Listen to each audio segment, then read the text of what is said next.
everyone, and welcome back to ABH's podcast, Making a Difference in Mental Health. I am your host, Danielle Young. We are in a new series for the month of August.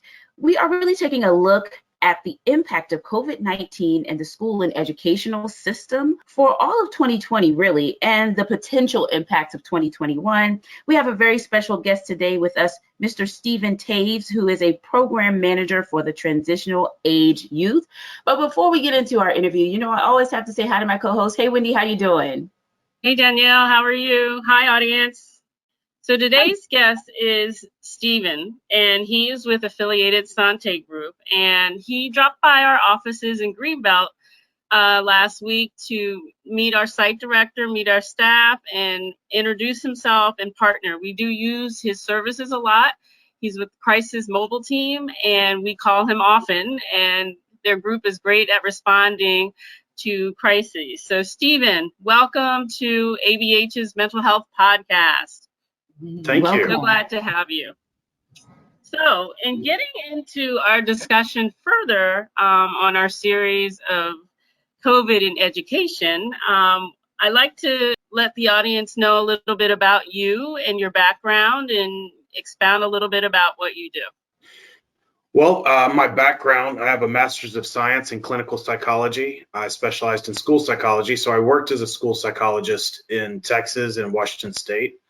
For a little bit. And then the 5 years that I was in graduate school, I did crisis work and crisis lines, crisis phones, face-to-face interventions. And then in Washington State, I did that as well for 6 years. Crisis interventions, face-to-face, detaining people to psychiatric hospitals when needed. So moving here to Maryland, I just kind of picked that up and started doing it here as well. Great. Excellent, Steve. Thank you for that. You have a really extensive background in the spaces of clinical psychology and crisis. And we oftentimes hear, I know that we have several therapists who specialize in trauma-focused therapy in certain areas, very similar to the areas that you work in. So Steve, I have a question for you. Can you think back maybe to your days as a school psychologist? Do you think the school system missed the mark with distance learning when we're talking about COVID-19 and really what happened last year? What are your thoughts? My thoughts, I would be hard pressed to say that they missed the mark. I don't think there was a mark. I think the situation, the circumstances were so extremely unique that nobody was prepared. No, there was no contingency plan, I don't think. I had never heard of one, of what to do in the event of this. I mean, there's snow days, there's inclement weather, there's, if there's some kind of emergency at the school, how do you shut down? How do you close? What do you do? But I don't think in modern times, nobody's really thought about what do we do with the education system if we can't go to school. So I don't think that there was really a mark to miss. That there was just no idea about it. Right. I did. Danielle and I have talked a lot about this subject, just being clinicians and, watching in 2020 to present how our young people and adults responded to COVID. We saw a lot of symptom increases in depression and anxiety and isolation. And we were thinking, what was the reasoning behind trying to create a normal school day over Zoom?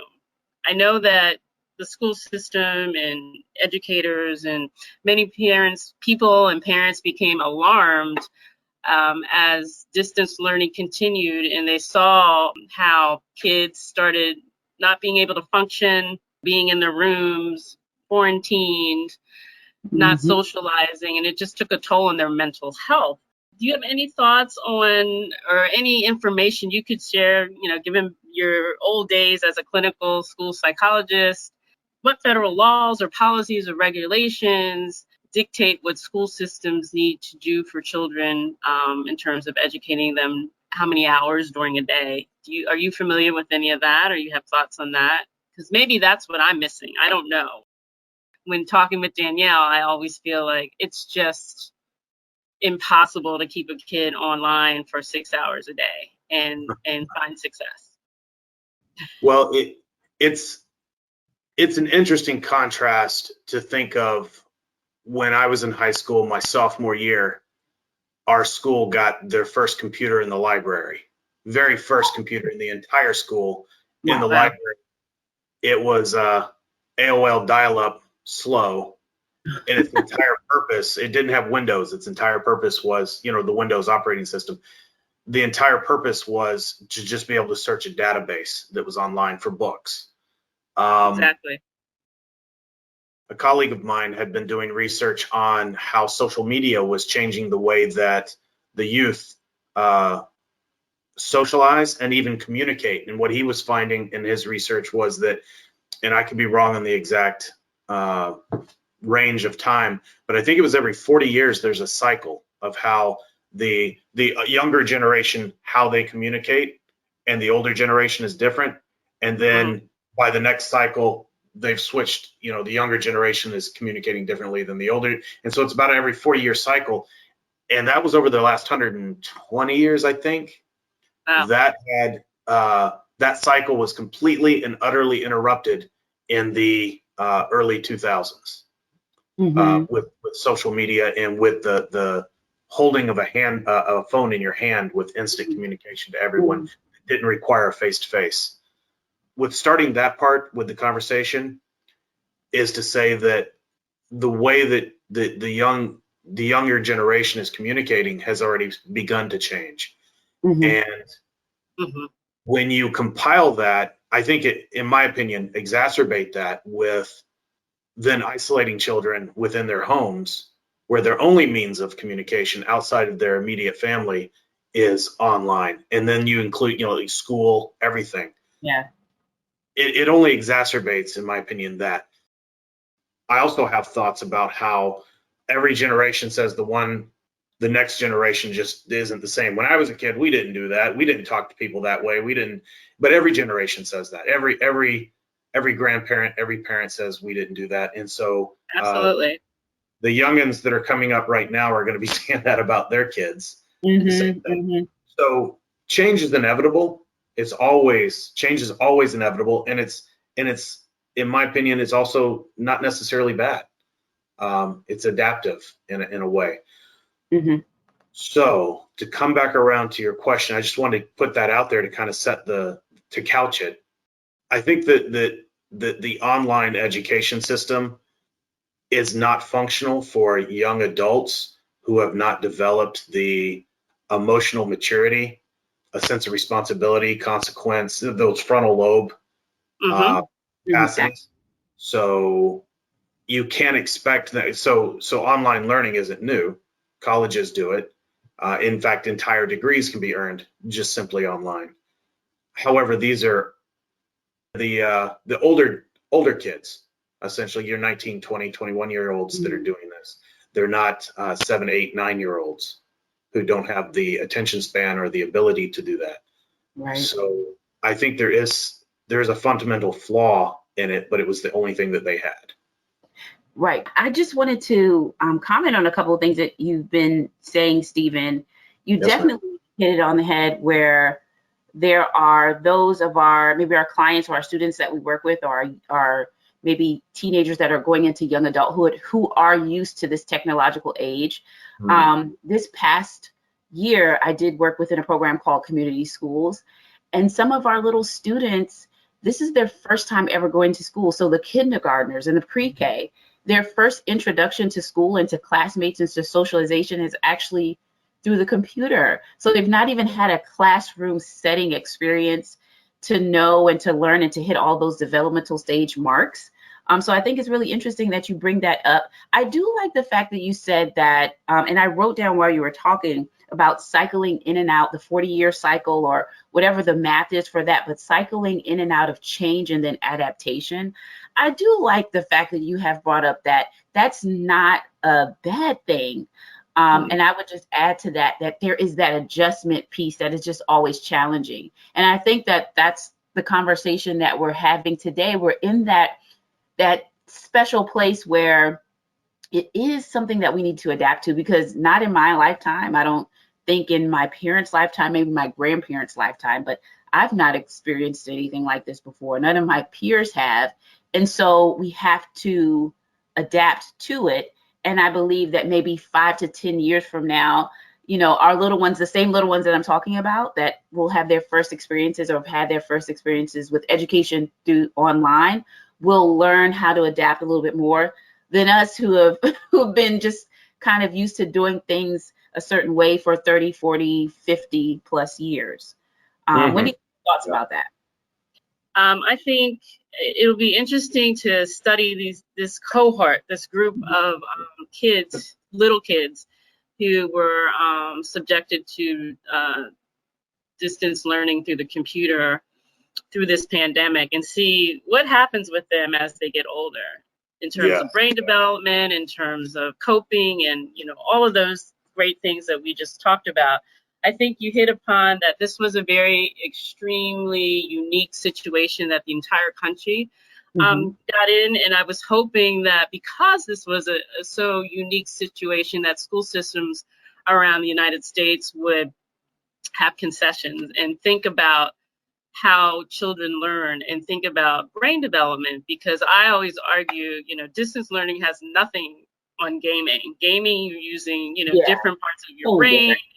It's a fun activity, and distance learning just invites so many problems for so many kids. And then you do have those kids, those outlier kids who accelerated. But I think you hit it on the nose, Stephen, about young adults are used to being online and learning, because that's a lot of college and universities have that tool. But as you're developing and growing, having that inability to have social contact is just huge. So I'm just wondering, what's this fall going to look like in terms of school? COVID hasn't gone away, and it's, and mistakenly people thought it did go away. And, we're facing yet, I think, what we were facing in 2020 in terms of the mask debate and how to keep kids safe. And, some parents will send their kids to school, some will not, and continue not having them socialize because of health and safety. So it is a difficult time. I'm sure school systems have a lot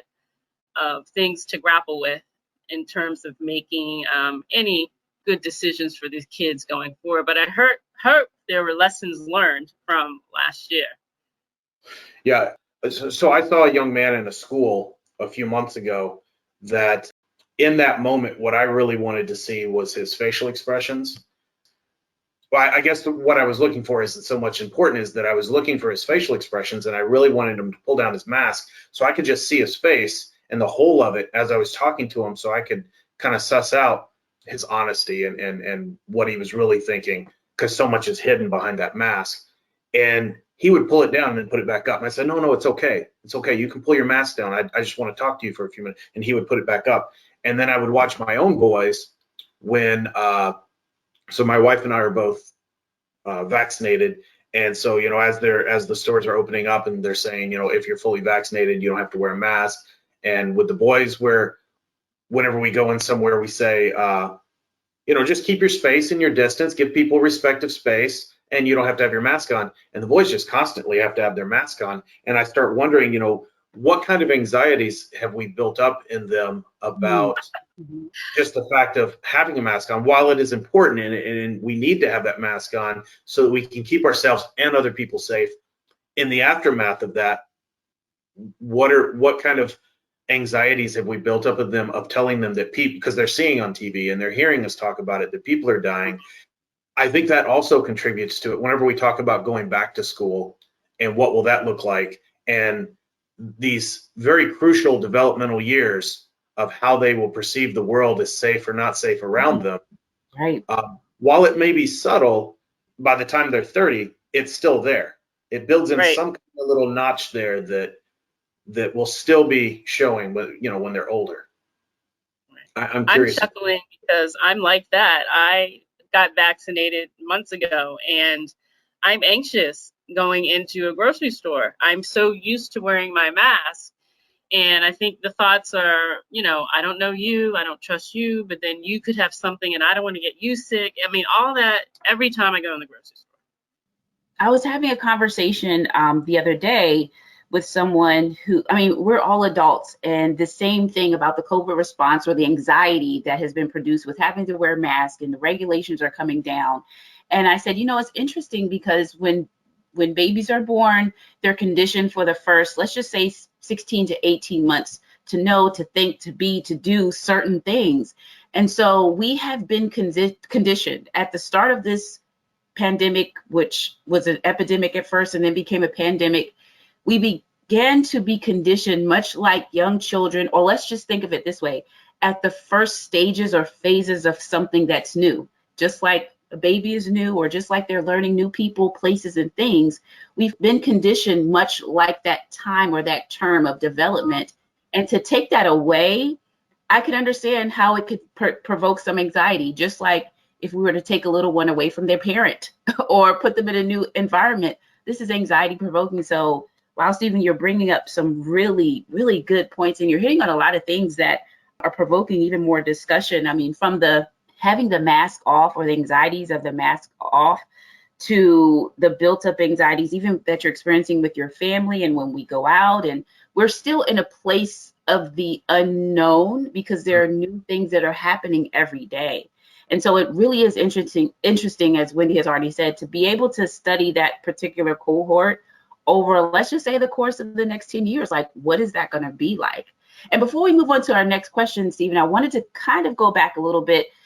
Would you happen to know, maybe in the mind of a teacher for 2020, like we know what was going on with our kids because we were having therapy sessions with them, and we were maybe meeting them, or we were supposed to meet them in school, and then we weren't able to meet them in school, and then things shut down and turned around and flipped all upside down. Could you possibly tell us, like, in the mind of a teacher, before we move on, what do you think the teachers were thinking? And were they experiencing some type of anxiety? I have an idea, but what are your thoughts? So I want to give a preface it with, I would never try to know the mind of a teacher because I wasn't a teacher, but the ones that I have met, I think they have the same fears that we have, but they might be they might be just a little bit on a higher tier, because every kindergarten teacher, first, second, third grade teacher can tell you that the first couple of weeks of school, they're so sick because all these kids come in, carrying all the germs, bugs, and everybody's without a pandemic, yes. Yeah. Prior to the pandemic, every teacher knows that the first couple of weeks, 3-4 weeks of school is just, you've got the crud. And then everyone gets over it and everything's fine. As much Lysol as you want to spray around, everyone's going to get sick. So they already see that and they know that. I mean, you know how well kids carry things.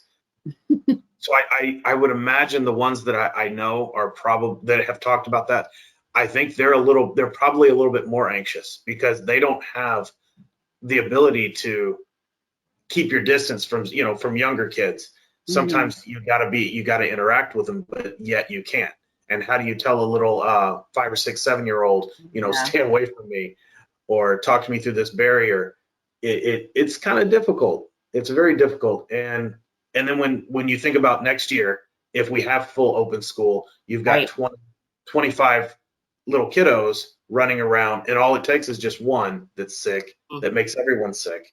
And before you know it, literally before you know that one of them is sick and more of them are getting sick, now you're interacting with them. Their anxiety is probably very high. They're thinking about what's the cost value of, I like teaching, I want to teach, I get paid to do this, what am I going to do, versus the health and safety of my own family and myself.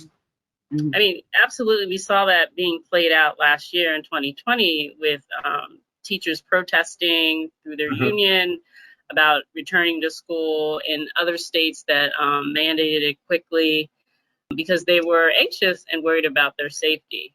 And it felt as though, no one was considering that or giving it any importance. And so that's, definitely going to probably play it again a little bit this year as well as kids return back to school. I want to go back to something, if we have a moment, because I've been thinking about it. What I've seen most with children since the crisis and during the crisis with on-school learning is And I think we don't have any research on it, but I think what I see the most of is a change in their sleep patterns.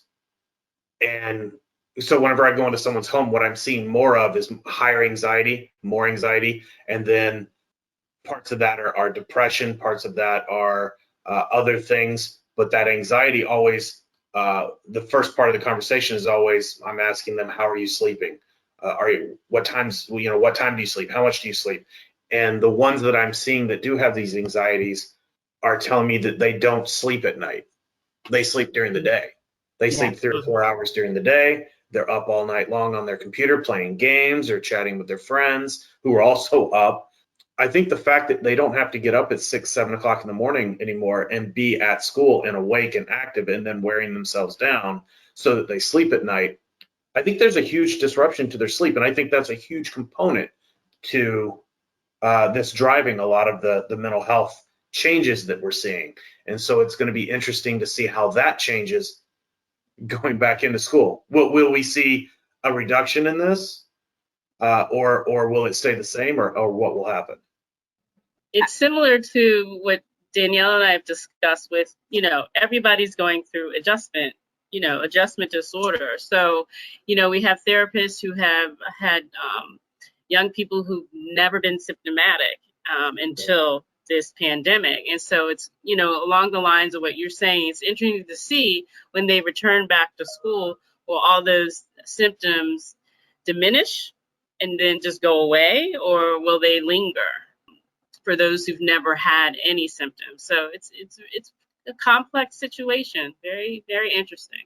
Mm-hmm. Yeah. And just to comment on that portion, I did have a few students who ended up going back through hybrid for the latter portion. I think maybe hybrid started maybe in April, and there was definitely a challenge with adjustment. Your living space, our kids' living space, not only was it their room, but it was their classroom. It was their study hall. It was their time. Their lunchroom.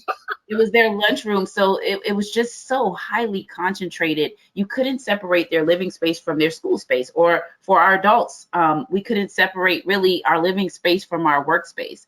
And to slowly introduce that back into the school system for the latter portion of 2020, again, I saw a lot of students that had higher rates and challenges of adjustment because they had, again, been conditioned or for so long, for a year, had been home and adjusted to that. So I think all of these conversations, Stephen, honestly, I could go on. I think we could all go on and on and on about this particular conversation, things that we have observed and things that we are really curious to see because, again, we've not been in this space before. But as we continue on, since we are talking about the reintegration into school and our students possibly going back to school, whether it be hybrid or full-time in the adjustment, would you happen to have any advice for or any suggestions for parents or for students or for caregivers or those who work with students to assist or help along with this recovery or the adjustment back into school? We know that a lot of our students also saw a decline, or who were never symptomatic, were symptomatic before. They saw a decline in grades and, challenges with adjustment. Would you have any thoughts or suggestions? Even those who used to participate in sports, they didn't even get to do their sports thing. We had a whole session or segment about movement on last month, self-care and movement. What are your thoughts or suggestions or advice for those who are going to be taking in the students and trying to get back to some sense of normalcy? What are your thoughts, advice? So what my wife and I did was, during the pandemic, we found places that we could go walk. There's a track near our house where we would go walk, and we would have the boys run the track, 3 times a week. We'd go walking around the track.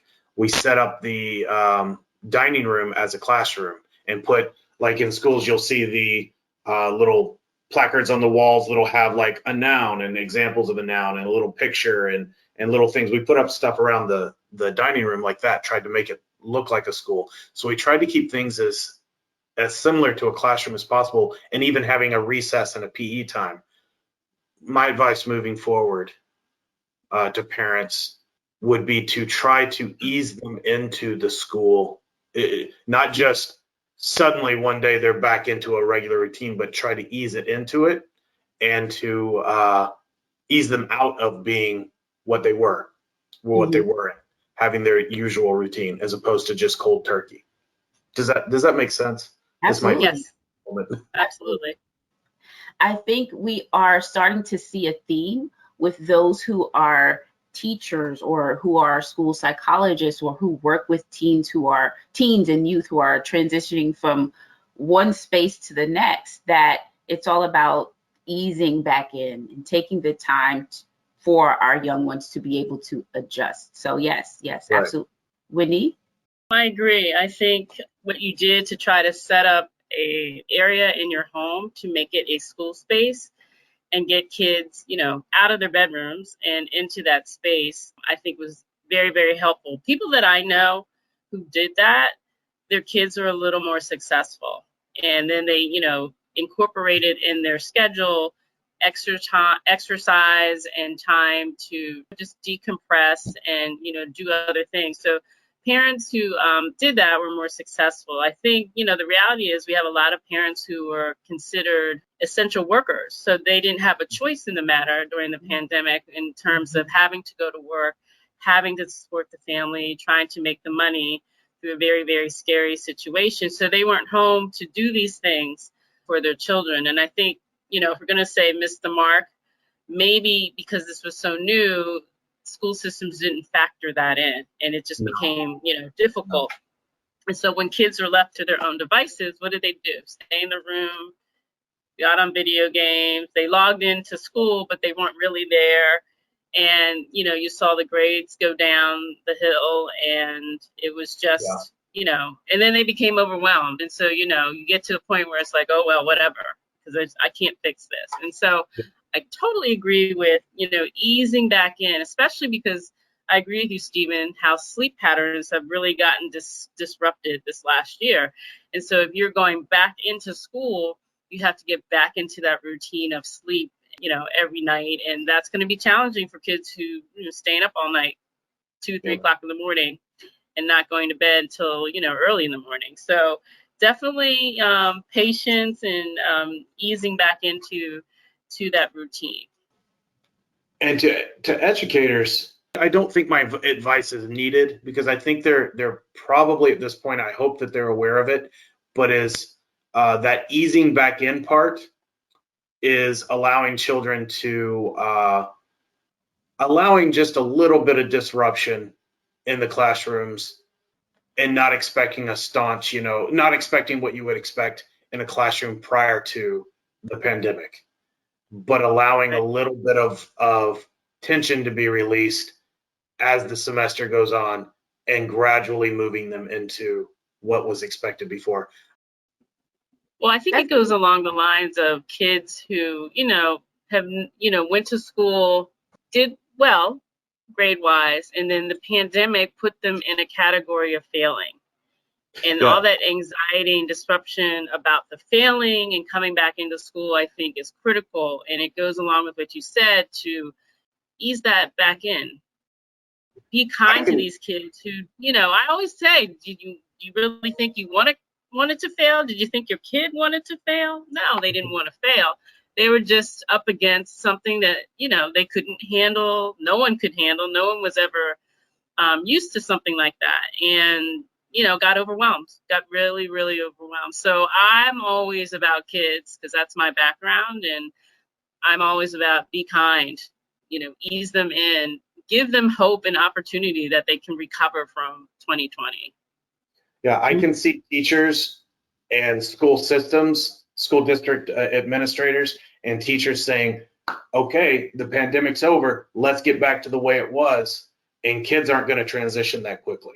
I think that's a better way to say what I was trying to say before, is that acknowledging that children aren't going to just come in the classroom and be the way that they were in the past. And that teachers need to recognize that. School systems need to recognize that, not have the same expectations. Right. And Stephen, to your point, I really do hopefully this has been going on, but when everyone is getting together, the school board, teachers, parents, when they're getting together to either deliberate or to design or develop what is to come for the new school year, that they incorporate clinicians, that they incorporate therapists, that they incorporate the school psychologists and those who have an idea because of studying or because of experience or because of working directly with children, with youth, with young teens and young adults. I even have some students who are high schoolers going into college, that they consider the developmental stages, that they consider, all of the things that we could add to the conversation to incorporate even into curriculum, or like you said, that easing back in for them to be able to adapt at the pace that they should to get used to the school system and get back to functionality. Yeah. That's so important. I think we were asked late to the table in 2020 when everybody saw the decline, and I don't think we were asked to join the conversation early on. So hopefully, a lesson learned from the school system, that they do rely on all of us who do mental health and who have seen and treated these kids this last year to get some advice from us. We have good advice. Yeah. Well, Mr. Stephen Toews, we want to thank you so much for joining us this month for this conversation. And we want to appreciate you for just your analysis and your insight into this conversation. So, Wendy, what are your thoughts before we close? Well, I want to give Stephen an opportunity to shout out your program again for us, Stephen. Well, it's affiliated Sante Group, and the Transitional Age Youth Program is for youth that are 16 to 21, and transitional being they're transitioning from young adulthood into adulthood. And the program that we have can be anything from crisis intervention and de-escalation intervention to figuring out what that crisis was, finding resources in the community to help resolve that. We could do an assortment of different things for those youth within that range, everything from housing, employment, to education. So, Stephen, where can the audience reach you? They can call the community hotline at 301-429-2185. Great.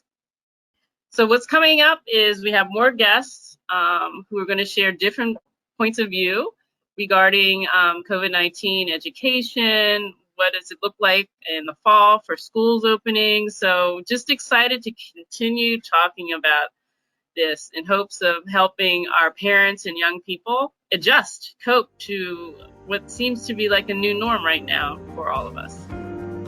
All right, we hope that the audience tunes in to those episodes. Again, Mr. Stephen Toews, we thank you so much for being here today. My name is Danielle Young with my co-host Wendy Grier. This is ABH's podcast, Making a Difference in Mental Health, where we're always striving to make a difference in mental health. We will see you